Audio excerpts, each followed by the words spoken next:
Look, let's just get this out in the open right away. Dexter Morgan enjoys killing people. Straight up. But yet, we wanted him to get away with it. 8 seasons, and I found myself genuinely stressed whenever someone got too close to figuring him out. My heart rate would spike like I was the one hiding blood slides in an air conditioner vent. So why? Why did we all root for a serial killer? Without ever even questioning it. Now, this is where it gets messy, and fascinating, and honestly a little disturbing if you sit with it long enough. Dexter's genius isn't just the killing. Anyone can write a murder story. His genius is making you comfortable watching it happen, making you complicit. He's not hiding bodies from the Miami Metro Police Department. He's hiding your guilt from you. And he does it while literally narrating his own monstrousness. I am a monster, he tells us, episode after episode, with that flat effect and those dead eyes. He's not subtle about it, but then comes the hook, the twist. They deserved it. 3 words. That's all it takes.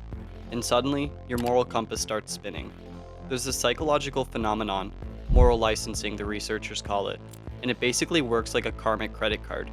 Do something virtuous, great, now you've earned the right to be a little bit terrible. It's why people who donate to charity sometimes feel entitled to skip tipping, or why hitting the gym becomes an excuse for that second slice of cake.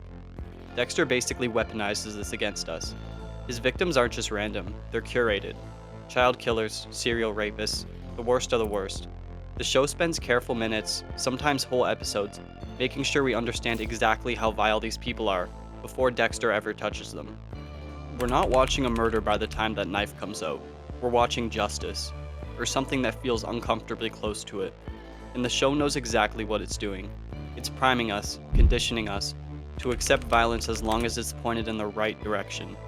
It's the same psychological mechanism behind why people cheer during revenge scenes in movies. We're not responding to morality, we're responding to emotional equilibrium being restored. Quick pause. I'd just like to ask that you please consider subscribing to help my tiny channel on the road to 1K. Anyway, back to it. The code, Harry's code. That's the real masterstroke. See, what terrifies people isn't violence. Not really. It's chaos, unpredictability. A tornado's scary not because of the wind, but because you can't reason with it, can't predict where it'll go, and can't negotiate your survival.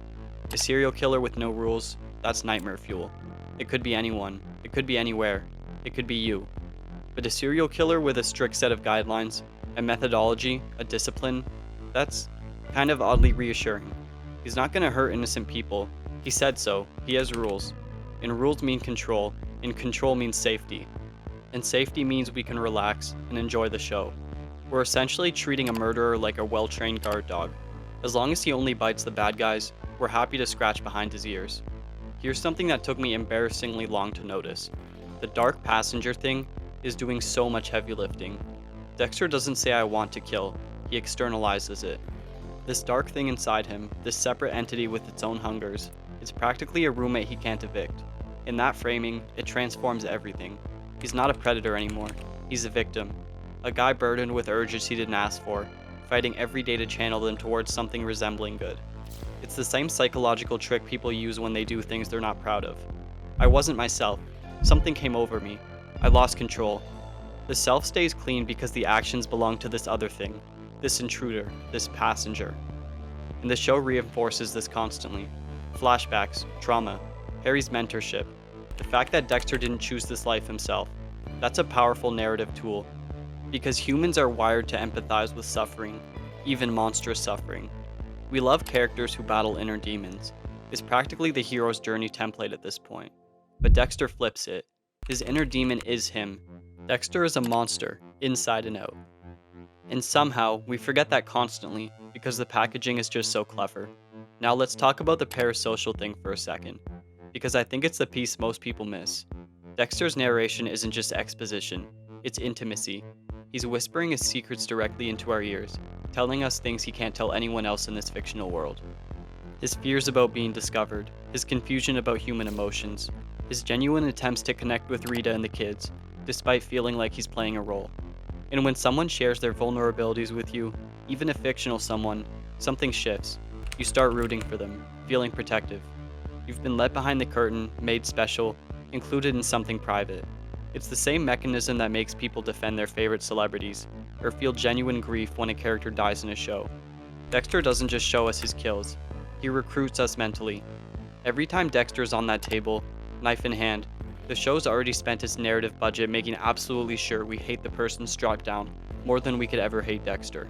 It's not subtle, and it's not trying to be. You see the evidence room photos. You hear the survivor testimonies. You watch flashbacks of horrific crimes. And by the time Dexter does his thing, you're not mourning a human being. You're exhaling with relief that this particular monster won't hurt anyone else. Dexter isn't good. The show never really pretends he is.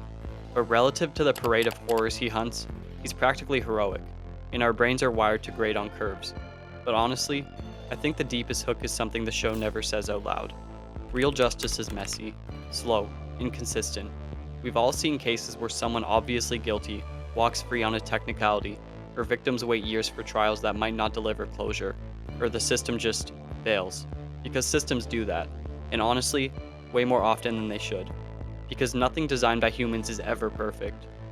Dexter offers us viewers what I call the fantasy of certainty. No appeals, no hung juries. No, we had to let him go because the evidence was obtained improperly. Just a predator and an immediate result. It's vigilante justice, stripped of all the uncomfortable parts. No wrongful convictions, no collateral damage, no moral ambiguity. It's violence without guilt. So why do millions of us root for a serial killer?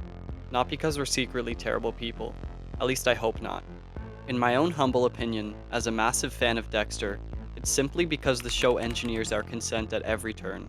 The code that makes him predictable, the narration that makes him sympathetic, the victims that make him look righteous by comparison, the dark passenger that makes him a victim of his own nature. Every time you felt relief when Dexter escaped, you were complicit. Every time you wanted him to get away with it, you were rooting against justice, against the system you defend in any other context. Psychologists call this moral disengagement, the process by which we suspend our normal ethical framework when we feel emotionally connected to someone.